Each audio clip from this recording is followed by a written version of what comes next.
Are you planning on making a New Year's resolution? I spent a lot of my life making such commitments and consequently a lot of time beating myself up when inevitably I fell short. I resolved to change my level of fitness, my eating habits. I focused on the things I was doing or getting wrong. As a consequence, I felt a failure because I had judged myself to be not enough, and my inability to stick to my resolutions that were going to make me better just compounded that sense of failure. I was so busy focusing on what I ought to be and what was expected of me that I lost sight of who I was and who God had called me to be. This year, I've decided to remind myself that I am enough. Yes, there are things that I could do better and things I could improve about how I live my life. But the person I am is good enough, just as I am.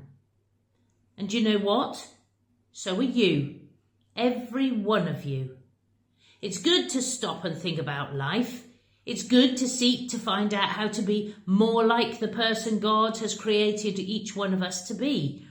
But starting from the premise that we're not good enough, as we are, is destructive and unhelpful. Psalm 139 tells us, I praise you because I am fearfully and wonderfully made. Your works are wonderful. I know that full well. In this text, we're reminded by the psalmist that we are amazing and that we are God's creation.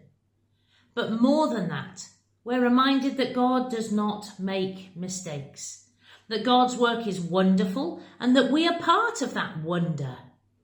Let us begin the new year with love for ourselves, for our neighbour and for God, and trust that it is enough and it will make a difference in the world, and we don't need to give things up in order to be loved.